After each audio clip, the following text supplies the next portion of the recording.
Baju yang kami pakai, ya ini adalah baju yang dirancang oleh Kementerian Agama, ya sebagai simbol moderasi beragama. Jadi di baju ini semua agama yang ada di Indonesia ini ada rumah ibadahnya. Assalamualaikum warahmatullahi wabarakatuh. Salam sejahtera untuk kita semua. Alhamdulillah, assalatu wassalamu ala rasulillah, amma ba'd. Halo Sobat Religi, selamat datang di podcast Ngopi Ngobrol Inspiratif.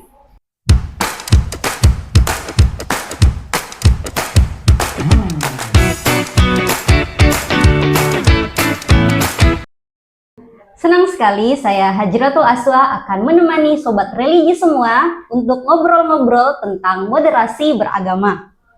Di samping saya sudah ada Bapak Rusdi Daming SAG MH selaku Kepala Kantor Urusan Agama Mangkutana yang akan berbagi wawasan yang luar biasa soal moderasi beragama. Assalamualaikum Bapak. Waalaikumsalam warahmatullahi wabarakatuh. Apa kabar? Alhamdulillah. Alhamdulillah. Baik. Sehat ya Pak? Sehat. Alhamdulillah. Nah, Sobat Religi ini bertanya-tanya nih Pak, kenapa sih perihal moderasi beragama ini menjadi topik yang sering dibahas di Kementerian Agama, padahal sudah 6 tahun berjalan sejak kampanye moderasi beragama digaungkan. Sebenarnya apa sih moderasi beragama itu? Ya, terima kasih Adinda Hajrah. Sebenarnya moderasi itu bahasa umumnya, bahasa sederhananya sebenarnya itu adalah pertengahan atau tengah-tengah. Ya. Lalu kemudian dibarengi dengan kata beragama. Ya. Artinya bahwa orang-orang yang beragama, kita yang beragama ini harus selalu bersikap tengah-tengah, tidak ekstrim kanan dan juga tidak ekstrim kiri. Tetapi bukan berarti bahwa dengan prinsip itu kemudian kita merasa longgar dan kemudian dianggap bahwa itu lemah. Sebenarnya tidak. Ya, tetapi berada pada posisi tengah-tengah itu artinya bahwa kita tidak terlalu keras dan itu juga tidak terlalu longgar. Ya, oleh sebab itu, ya moderasi beragama ini itu memang sangat penting untuk kita senantiasa gaungkan, karena jangankan antara beda agama, sesama saja dalam satu agama itu juga penting untuk mengedepankan moderasi. Ya mungkin Adik Hajrah biasa merasakan, biasa ketemu kita sesama muslim yang hanya cara berpakaian saja kita sudah mulai dicerita sana kiri kanan, dianggap fanatik lah, macam-macam. Ya, ini semua menunjukkan bahwa mereka itu tidak memahami tentang moderasi. Ya, betul sekali nih Pak. Banyak sekali permasalahan pergesekan antar umat yang terjadi karena sikap terlalu ekstrim ke kanan ataupun seperti ekstrim ke kiri seperti yang Bapak bilang tadi. Ya, boleh dijelaskan lagi Pak, pemahaman tentang orang yang moderat itu seperti apa? Ya, jadi betul itu bahwa memang ada saja kelompok yang terkadang terlalu ekstrim, ya sehingga kemudian terlalu gampang menyalahkan kelompok-kelompok lain. Ya, kita saja di Islam ini itu sudah dicontohkan oleh Nabi kita Muhammad SAW ketika beliau hijrah dari Mekah ke Madinah.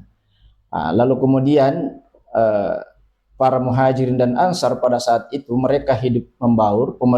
Rasulullah SAW itu kemudian membentuk pemerintahan di Madinah. Nah, di situ itu ternyata yang hidup di situ bukan cuma orang Muslim, tetapi di sana juga ada orang Kristen, ada non. Dan ternyata dalam pemerintahan Nabi kita Muhammad SAW itu, ya mereka beliau bukan mengusir, beliau bukan tidak memberi ruang, tetapi justru Nabi kita Muhammad SAW itu tetap memberikan ruang juga kepada orang-orang yang non-muslim pada saat itu hidup. Bahkan Nabi kita menginginkan untuk mesejahterakan, Nabi kita memperlakukan seperti dengan orang-orang muslim yang ada. Ya, sehingga itu saya kira adalah bahagian dari contoh yang dicontohkan oleh Nabi kita Muhammad SAW terkait moderasi beragama. Nah, kita di Indonesia ini sudah ya 80 tahun ya kita merdeka, dan itu saya kira itu luar biasa, dan perjuangan atau kemerdekaan yang kita raih sesungguhnya itu bukan hanya diraih oleh satu golongan, bukan hanya diraih oleh satu agama, tetapi kemerdekaan itu kita raih karena adanya berbagai golongan, adanya berbagai agama yang kemudian bersatu, ya, lalu kemudian melawan penjajah, sehingga alhamdulillah Indonesia pada tanggal 17 Agustus 1945 itu kemudian kita raih kemerdekaan, atau kita menjadi bangsa yang merdeka. Penjajah telah meninggalkan negeri ini, ya, itu karena adanya kekuatan yang lahir dari persatuan antara agama, antara umat yang ada pada saat itu, antara suku, ya, sehingga kemudian sekali lagi kemerdekaan itu kita bisa raih. Ya, saya kira seperti itu. Dengan semangat kemerdekaan hari ini, bagaimana kita mengimplementasikan moderasi beragama dalam kehidupan kita dalam memperingati hari kemerdekaan ini, Pak?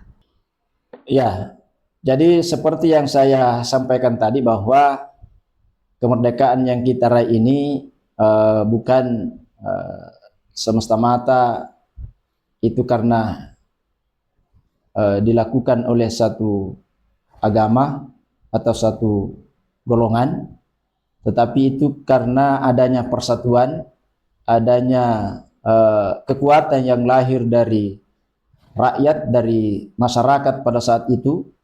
Mereka sekiranya pada saat itu ada kelompok yang ekstrim, ada kelompok yang kemudian tidak memberikan ruang kepada kelompok-kelompok yang lain, maka saya kira kemerdekaan bangsa Indonesia pada saat itu ya mungkin sulit untuk kita raih. Oleh sebab itu maka setelah kita menjadi merdeka, maka kemudian kita betul-betul mampu memaknai bahwa setelah kita ini berada pada usia 80 tahun Indonesia merdeka, ya, maka kita yang ada pada hari ini itu tentu kita harus berusaha untuk menjaga. Saya teringat ketika Bapak Kepala Kantor Kementerian Agama Kabupaten Luwu Timur, Bapak Detrandes Haji Muhammad Yunus MPD, ketika memberikan materi pada saat kegiatan Kampung Moderasi Beragama yang dilaksanakan di Desa Balekembang, Kecamatan Mangkutana, itu luar biasa, sangat tegas beliau mengatakan bahwa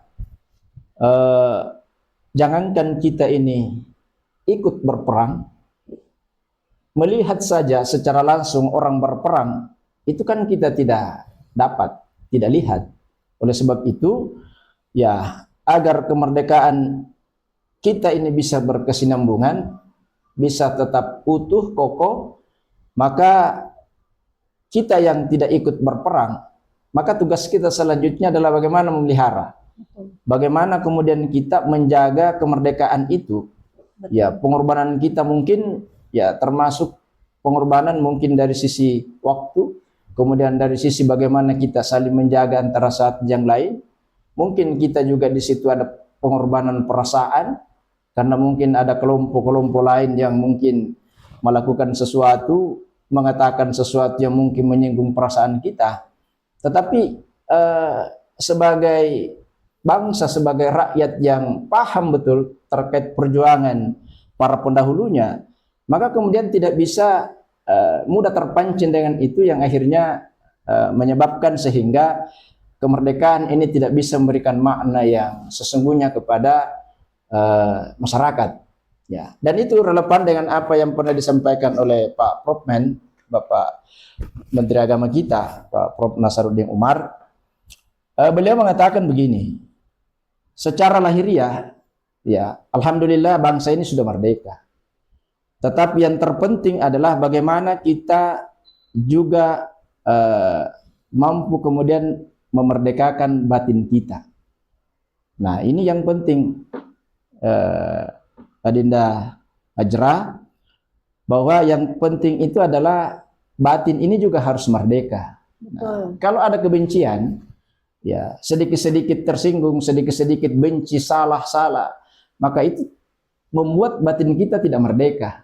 Ya, sehingga ya kita tidak bisa merasakan kemerdekaan sesungguhnya. Ya, kalaupun kemerdekaan secara fisik ini kita sudah akui, ya, tapi kalau batin tidak merdeka, maka bisa-bisa segalanya tidak merdeka. Ya, bisa juga hasil perjuangan penjajah kita itu kita tidak bisa nikmati dengan baik. Karena kenapa? Ya itu tadi, batin kita tidak merdeka. Ya, sekira seperti itu. Secara tidak langsung, spirit moderasi beragama ini sudah digaungkan dari semenjak Indonesia memperjuangkan kemerdekaannya, begitu ya Pak? Ya. Okay. Dalam memaknai moderasi beragama ini, seperti yang dijelaskan tadi, bahwa kemerdekaan itu tidak akan bisa diraih dengan tanpa adanya rasa persatuan dan kesatuan dari para pendahulu kita. Dan apa nih Pak urgensinya dari penerapan moderasi beragama ini untuk kita implementasikan dalam kehidupan kita saat ini? Ya, jadi sekiranya rakyat atau bangsa kita kemarin atau umat yang ada di negeri ini tidak bersatu, atau ada yang fanatik sempit terkait keyakinannya, maka kira-kira sangat sulitlah untuk meraih sebuah kemerdekaan. Tetapi justru yang akan kita raih itu adalah ya kegagalan, dan mungkin kita malah justru terpecah. Ya, nah, oleh sebab itu tentu untuk mempertahankan kemerdekaan ini, maka kita sebagai bangsa, sebagai rakyat, sebagai umat, ya tentu yang perlu kita kedepankan adalah kita harus senantiasa menjaga persatuan dan kesatuan. Kita harus kemudian saling menjaga agar senantiasa agama-agama yang lain itu kemudian bisa menjalankan agamanya dengan baik di negeri ini. Ya, budaya tradisi yang lain yang ada, ya itu juga mungkin tetap berjalan dengan baik, ya, sehingga bisalah terwujud sebuah kedamaian yang tidak hanya dari sisi fisik tetapi juga dari sisi batin kita, ya, sehingga betul-betul mungkin di negeri ini itu kita akan rasakan kedamaian secara sempurna, ya, begitu. Ini berbicara soal agama, dalam konteks moderasi beragama ini ada kaitannya mungkin dengan apa yang disebutkan dan diajarkan dalam Al-Quran. Mungkin bisa dijelaskan lebih dalam, Pak?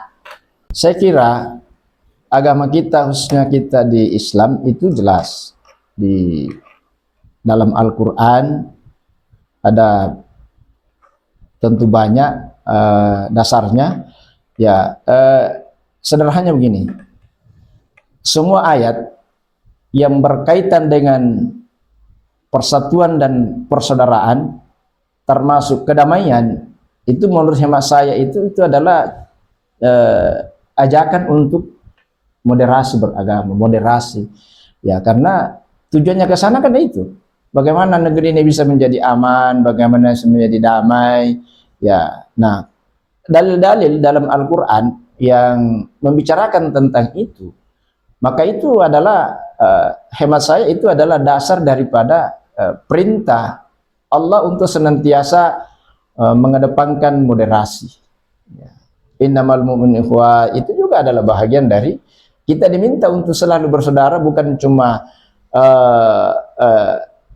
kita antara sesama satu agama, tetapi antara sesama manusia ini perlu kita saling menjaga antara satu dengan yang lain. Bahkan ya begitu hebatnya Islam ini, kita tidak cuma hanya diminta untuk menghargai manusia, tetapi termasuk ciptaan Allah lainnya, termasuk hewan, tumbuh-tumbuhan, itu juga diminta untuk dijaga.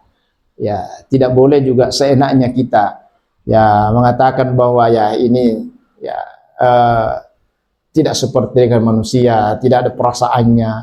Padahal ciptaan-ciptaan itu juga itu sesungguhnya juga bertasbih, berdoa juga kepada Allah. Ya, oleh sebab itu ya dalam Al-Quran banyak ya, ada juga di surah Al-Baqarah ayat 143. Ya, di situ juga dijelaskan terkait dengan pentingnya mewujudkan moderasi beragama. Ya, ya jadi sekali lagi bahwa hemat saya terkait dengan dasar atau dalil yang memperkuat kita, khususnya kita umat Islam ini untuk mengedepankan moderasi, ya semua dalil yang berkaitan dengan kedamaian, persatuan, maka itu masa adalah dasar dari pentingnya kita mengedepankan moderasi. Nah, sebelum dilanjut nih Pak, boleh mungkin diminum-minum dulu kopinya. Oh, mungkin iya, karena iya. pembahasan kita sudah cukup berat. Saya minum ini. dulu ya. Iya. Silakan Pak. Wah, luar biasa nih kopinya. Iya. Nikmat. Ini kopinya ini kopi Seko atau kopi Toraja? Kopi Nu Timur. Oh, alhamdulillah. Kayaknya sih kopinya nih semanis host. Ya, mungkin ada juga sobat religi yang salpok nih sama baju yang kami gunakan. Bisa dijelaskan mungkin Pak, apa arti dari baju kita ini? Ya, jadi ini baju yang kami pakai. Ya, ini adalah baju yang dirancang oleh Kementerian Agama. Ya, sebagai simbol moderasi beragama. Jadi di baju ini semua agama yang ada di Indonesia ini ada rumah ibadahnya. Jadi ini luar biasa. Malah saya sebenarnya berkeinginan kalau sekiranya Pak Menteri atau minimal Pak Kakanwil ini menjadikan baju ini sebagai baju seragam Kementerian Agama. Ya, atau bisa mungkin digunakan pada hari-hari tertentu, mungkin hari Kamis kah, kemudian apa digunakan ini. Ya, saya berkeinginan seperti itu. Ini sekali lagi baju moderasi beragama ini. Ya. Ya, spesial sekali ya pembahasan kita terkait moderasi, dan narasumber juga menggunakan kostum yang senada. Ya, oke, kita lanjut lagi nih Pak. Melihat realita yang terjadi hari ini kan sepertinya masyarakat jauh dari kata moderasi, bahkan bukan perpecahan antar perbedaan agama saja, bahkan di dalam agama kita sendiri perpecahan itu mudah sekali tersulut dan mudah sekali untuk terjadi, begitu Pak. Adinda Hajrah, bahwa kita kondisi saat sekarang ini terlalu gampang terbakar emosinya. Ya, mungkin bahasa kasarnya mungkin seperti itu. Ya, itu karena ada beberapa faktor. Termasuk diantaranya adalah ya mungkin kita ini itu lupa dengan sejarah. Ya, bagaimana dulu para penjajah kita untuk memperjuangkan kemerdekaan, sehingga kemudian kita di belakang ini itu seakan-akan tidak menghargai itu, sehingga kita terlalu gampang terpecah. Ya, yang kedua mungkin karena pengaruh sosial media. Ya, jadi terkadang ada oknum-oknum yang kemudian mengupload berita yang hoax, yang kemudian itulah yang menyebabkan kita gampang terpancing, gampang emosi, ya, sehingga melakukan tindakan-tindakan. Itu beberapa hal yang pernah terjadi, ya, terkait dengan makna apa istilahnya ini,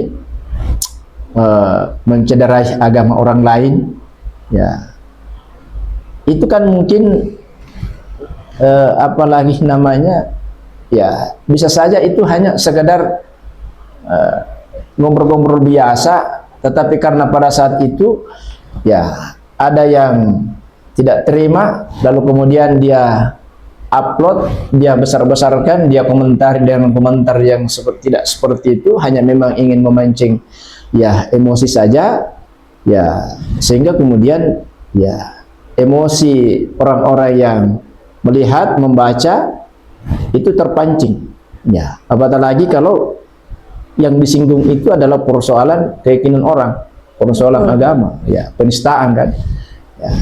Oleh sebab itu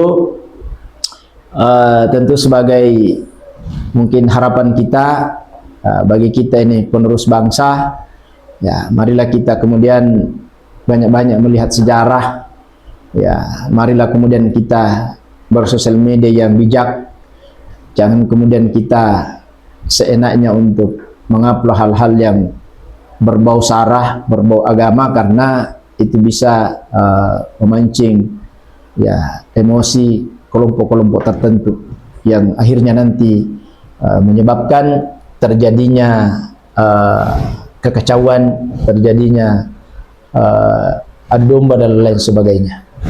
5, 4, 3, 2, 1, play. Nah, betul sekali nih Pak.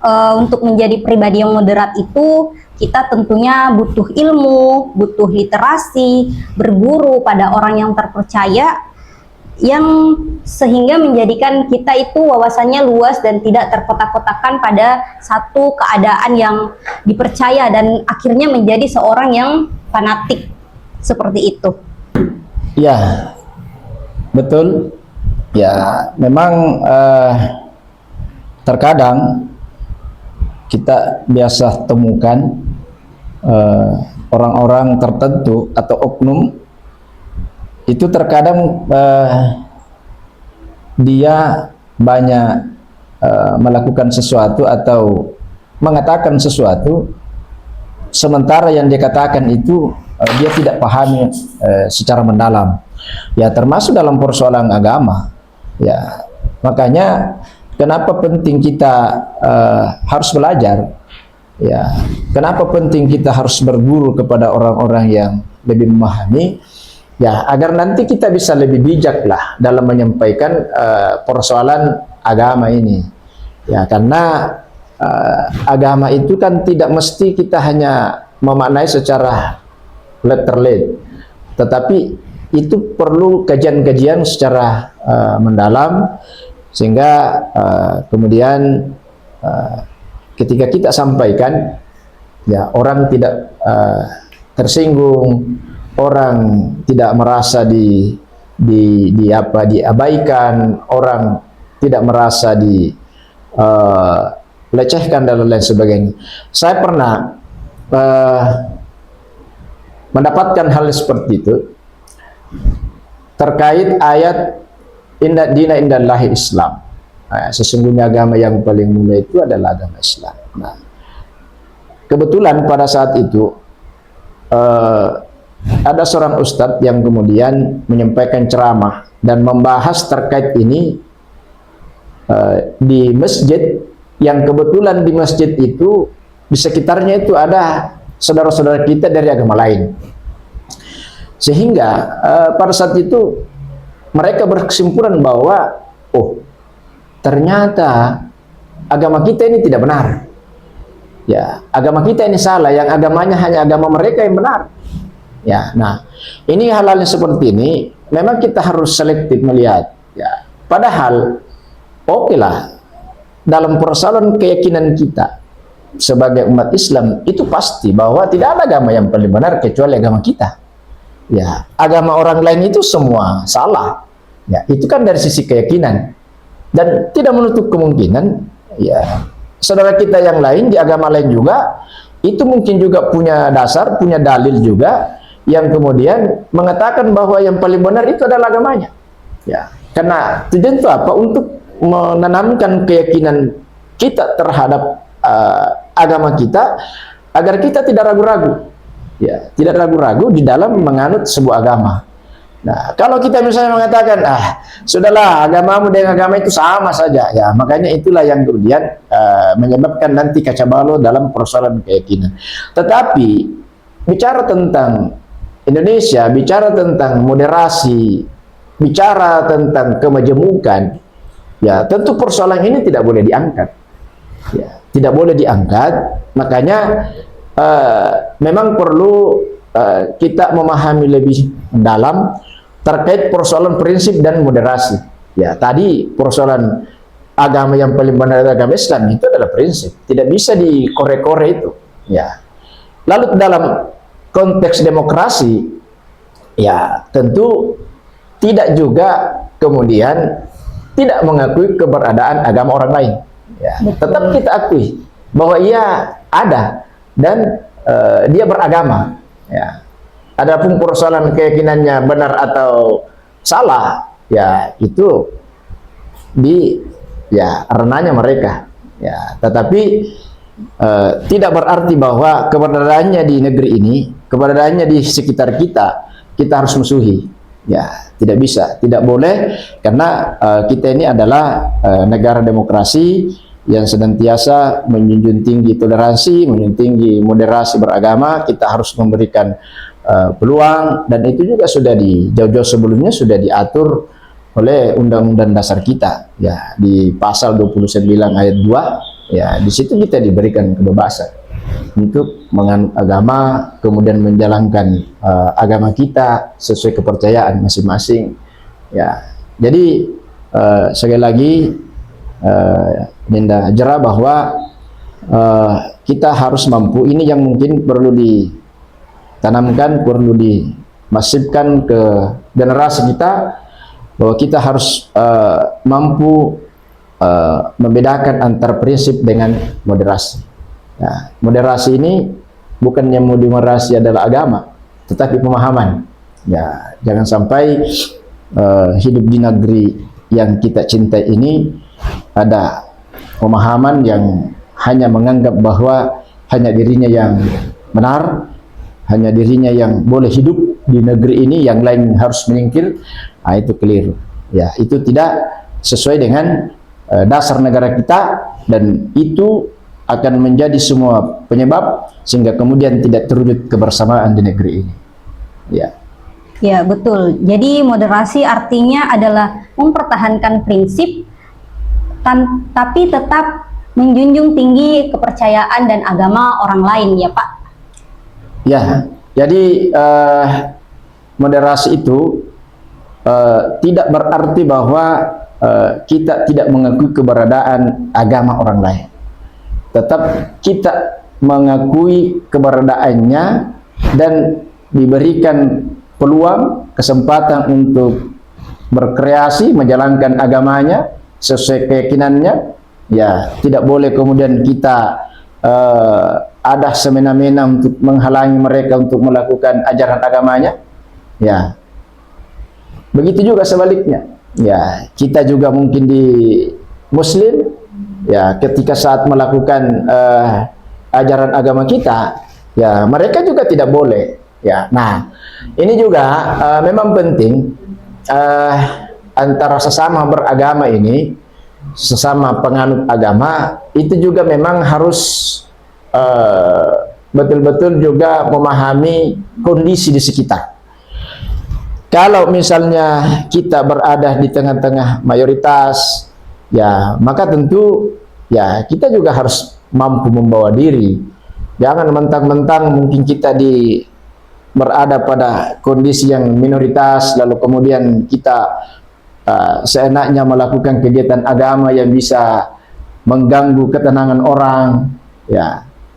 Tetapi kita tetap juga memperhitungkan bahwa oh kalau saya lakukan seperti ini bisa mengganggu, ya, supaya orang juga kemudian tidak ya mengganggu kita, ya. Ini kan terkadang seperti itu, ya, seakan-akan dia yang sendiri yang memiliki negeri ini, sehingga seenaknya di mana saja dia berada, dia kemudian seenaknya melakukan cara beribadahnya mungkin yang bisa mengganggu orang lain, ketenangan orang lain, ya. Nah, yang harus dijaga itu adalah kita tetap menjalankan agama kita, ibadah kita, tentu dengan catatan ya tidak mengganggu ketenangan orang lain, ya. Jadi semua saling jalan, ya. Akhirnya rukun kan? Ya, jadi teringat nih Pak, di zamannya Rasulullah ada Piagam Madinah yang merepresentasikan tentang moderasi yang hari ini digaungkan oleh Kementerian Agama.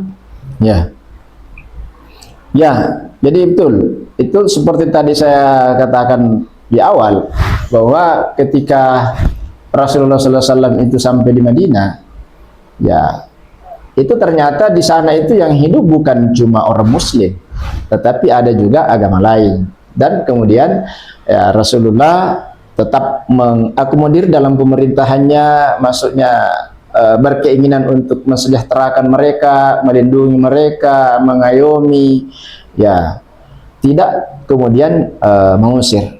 Tapi bahkan pada masa Khalifah Umar bin Khattab itu juga ada Piagam Umar, ya, ada juga Piagam Umar yang tentu juga tujuannya adalah sama, orang-orang yang hidup di masa kepemimpinan Umar bin Khattab itu tetap juga diberikan peluang untuk hidup, diberikan peluang untuk menjalankan agamanya, ya. Tentu bagi kita yang mungkin yang mayoritas pada saat itu tidak kemudian menghalang-halangi, apatah lagi kita melakukan sesuatu yang bisa mengganggu yang minoritas. Ya, betul. Nah, terakhir nih Pak, sebelum kita tutup bincang-bincang kita kali ini, ada harapan dari Bapak terkait dengan kehidupan bermoderasi ini. Ya, jadi harapan saya kepada generasi muda, kepada remaja yang ada di negeri ini, ya marilah kita senantiasa menjaga persatuan dan kesatuan bangsa. Kita jangan lupakan sejarah bahwa kemerdekaan ini kita raih bukan hadiah dari Jepang, dari penjajah, tetapi ini adalah kerja keras, karena ada kekompakan, ada kerjasama, ya. Karena hanya dengan kekompakan, hanya dengan kerjasama, lalu kemudian ada kekuatan. Ya, kemerdekaan sekali lagi tidak kita raih kalau sekiranya kita kemarin terpecah, sekiranya kemarin kita tidak kedepankan moderasi, maka kemerdekaan ini tidak akan kita raih, tetapi justru yang terjadi adalah perpecahan antara anak bangsa, karena ada fanatik golongan, ada fanatik kelompok. Kemudian yang kedua, tentu harapan saya juga kepada kita para pengguna media sosial, marilah kemudian kita bermedia sosial dengan bijak. Persoalan-persoalan yang berbau sara, marilah kita kemudian kita timbang-timbang untuk kemudian kita sebarkan, apatah lagi kalau memang beritanya itu hanya sekedar hoax, ya, karena kondisi manusia saat ini itu terlalu gampang terbakar emosinya, ya, terlalu gampang menggunakan perasaannya, sehingga ketika ada persoalan-persoalan sedikit sepele, ya itu terkadang dibesar-besarkan, sementara kita lupa bahwa di depan kita ada persoalan besar yang harus kita jaga, yaitu persatuan dan kesatuan bangsa. Terima kasih. Wah, menarik sekali nih Pak apa yang kita bincangkan hari ini. Sebelum kita tutup, mungkin silakan dinikmati lagi kopinya Pak. Oh iya. Terakhir, penting ini. iya. Ngopi. Bismillah.